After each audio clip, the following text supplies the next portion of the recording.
Consider me a member of the Van Buren boys, folks. We are 8 days out from a Michigan TCU on New Year's Eve, and we're starting to get some of that game week information trickle in. So to start the show today, I'm going to talk about Donovan Edwards' injury, an update. There's been a lot of rumors on there, the cast, what happened during Purdue, Ohio State game. Is he healthy? Was there an operation? I've got all those details for you coming up on today's show, which is presented by Manscaped. Folks, you might have missed the Christmas window to get with Manscaped, but if you want a post-Christmas gift, go back into the office, have a gift for somebody, or you just want to make sure your New Year's is popping, go over to Manscaped, get the best male grooming products in the game. Use promo code GOBLUE, no spaces, at manscaped.com for free shipping and 20% off. What we're going to talk about today, in addition to the Donovan Edwards injury rumors and update. Wide receiver injury rumors. This has kind of been out there. I talked about it on our show live on Wednesday. I do have an update from that report. Also, Mike Morris, the defensive lineman of the year in the Big Ten, status update for him versus TCU. Didn't play in the Big Ten championship game, was limited against Ohio State. Then we've got a postseason position switch that I want to talk about. Make sure you guys know what to expect in this second ever college football playoff game for the Michigan football program. And then why did the 2023 class kind of struggle and really only get up into the top 20 on signing day? Lots of chatter that the Jim Harbaugh rumors from this time last year really potentially hurt with recruiting. We have all those stories coming up on the Michigan Football Report from Chat Sports right now.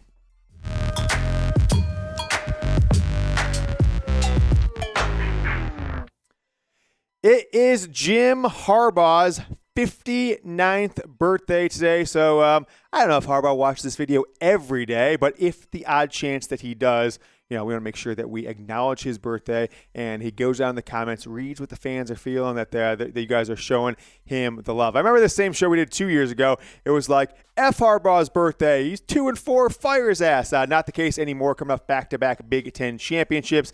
Michigan is 25-2 since the start of the 2021 season, so give Jim Harbaugh an HBD in the comments. All right, folks, today's show is going to focus on injury rumors, reports versus TCU. The game 8 days away. The old Van Buren boys.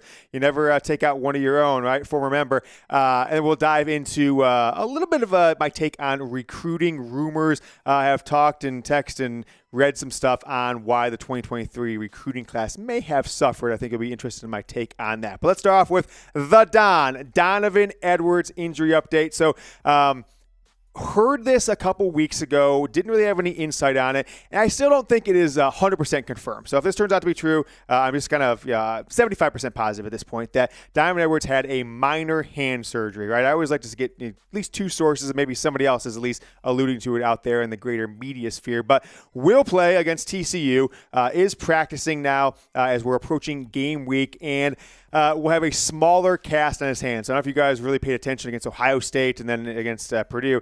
Right hand, he had a big old cast on it, and he was carrying the ball even up the right sideline in his left hand. Should still be limited on holding the ball with his right hand, but not in as much pain, and got that operated on. And the way it sounds now that this surgery, assuming it did happen, like we've been told, happened right after the Big Ten championship game, it'll be 38, 37, 39 days, something like that in that window from then until the national title game on January 9th. So when Michigan beats TCU, Donovan Edwards likely will have that smaller cast removed and should be able to carry the ball in both hands in the national title game. Folks, if you missed it on Wednesday live on the show, we popped champagne. I also did a couple beer bongs because of the wild amount of super chats. Shout out John Blaze. Shout out to Wolverine Alaska. Shout out to Blue Wolverine, Shane Johnson, and everybody who contributed to a record super chat day on Wednesday. But thank you to everyone who got us to 25,000 subscribers, whether you've super chatted or not. I think us putting out consistent video helps, but I do also think that you guys sharing, telling the friends, being active in the comments and all that stuff really does help. So thank you if you've subscribed. If you haven't, there's the link, or just click that subscribe button beneath the video. And to continue spreading the gospel, as always, if you're in a text thread with other Michigan fans, grab that link, youtube.com/Michigan TV, and be like, hey, watch today's show, subscribe to the channel if they like what they see. More on Donovan Edwards here. Last two games have been really remarkable for him. If he keeps this pace up in the college football playoff, he's going to be your Heisman favorite to start next year. If he goes 400 yards over the next two games, TCU, and then either a rematch versus Ohio State or payback game against last year's blowout loss against Georgia. He's on a hell of a streak, and if you look at his stats, look at the games he's been in there and played, even the ones when Blake Corum was in the game with him. I mean, think you had that great catch against Hawaii. They both went for 170 plus or so against Penn State. He may actually be your starting running back even if Blake Corum returns, which we will talk about in a show over the weekend. But I'm excited to see what this Michigan offense is. A second game with Donovan Edwards as 100% the back after Blake Corum got the start against Ohio State, but really only played a couple snaps. I don't know what you guys are thinking here. Over or under? Go down below and comment. Over or under 125 rushing yards in this game against Purdue in 8 days. I'm sorry, Purdue TCU in 8 days for Donovan Edwards. Let me know what you guys are thinking. I'm going over, baby. Every game he's been healthy, he's been 125 or higher when he's been in this year, and features a running back, not including those first few cupcake games at the beginning of the year. Folks, 'tis the season for clean balls. Fa la la la la la la la la. Our friends at Manscaped are helping you clear your driveway for safe travels this highway season. Not the driveway in your yard. I'm talking about the driveway downtown. From stocking stuffers to white elephant gifts, Manscaped's products are the top of every wish list. They make great stocking stuffers. You may have missed the ball on that one, but a Manscaped Platinum package, which has tons of different items that I want to kind of tell you about my personal experience with. But a lawnmower keeps you trimmed up down below. The Weed Whacker nose and ear trimmer, 2-in-1 shampoo and conditioner. I use all of these products. Body wash, deodorant. I'm wearing it right now. You don't see any pit stains. Look at that. Crop preserver. I don't actually use that one a lot, but the Magic Mat I do. That's the newspaper. You can kind of get all the shavings in there. And then in the Platinum package, you get the Shed and the that's the travel bag, and the Manscaped Boxers, which is super comfortable, included. All those items, by the way, sold separately, $256, $149 in our promo is the package price. Our promo code GOBLUE, 20% off and free shipping.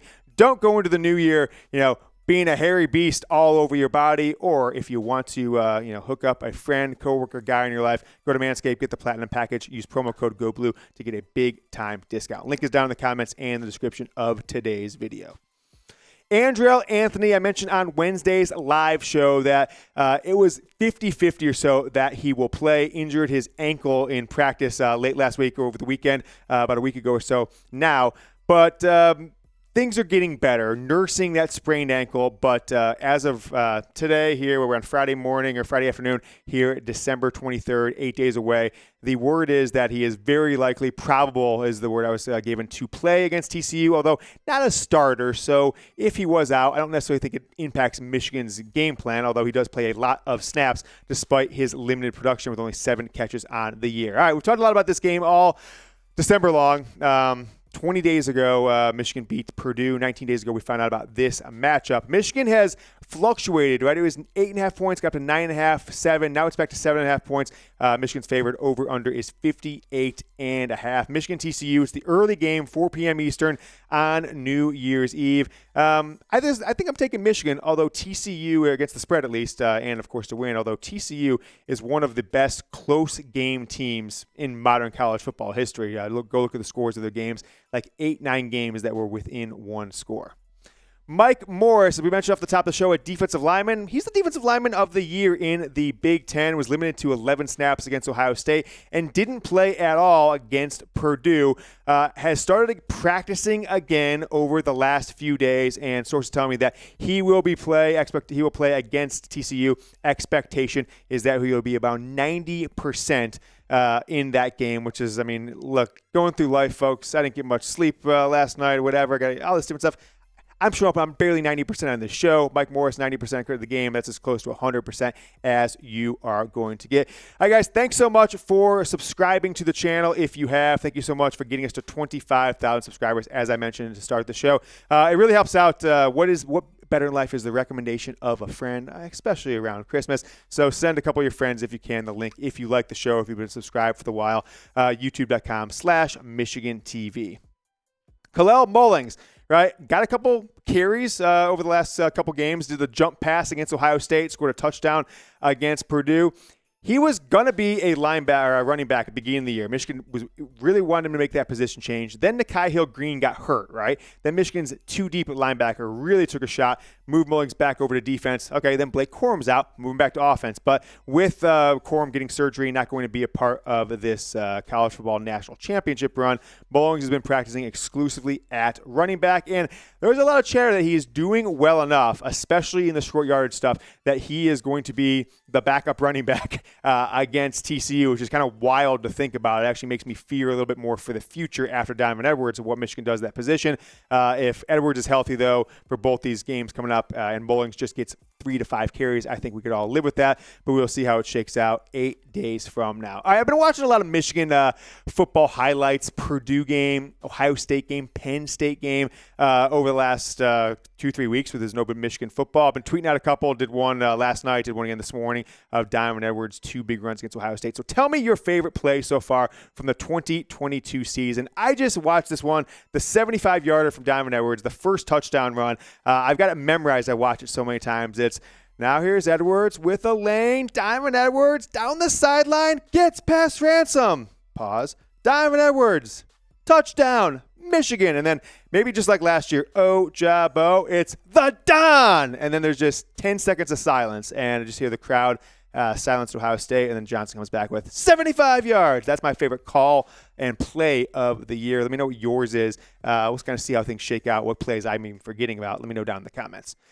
All right, so let's have a kind of a postscript on the 2023 recruiting class. I don't think this is going to be a surprise to anybody, but I'm not going on any inside info here, but I just read. I don't really follow. I'm not a recruiting guy on a day-to-day basis at this point. I'm much more interested in the team, but I've read a few postscripts just with different national folks, local, etc., and it seems to be pretty clear that the message out there from other programs, whether it's Ohio State or Penn State or Alabama, whoever Michigan was going for, Notre Dame, against any single recruit, that the flirtation with Jim Harbaugh and the disrespect to recruiting that he interviewed on National Signing Day last February, I mean, come on, has really been a struggle for Michigan in this recruiting class to get prospects and their parents to trust that Harbaugh will be their coach 2, 3, 4, even 5 years down the line. Folks, here's my take.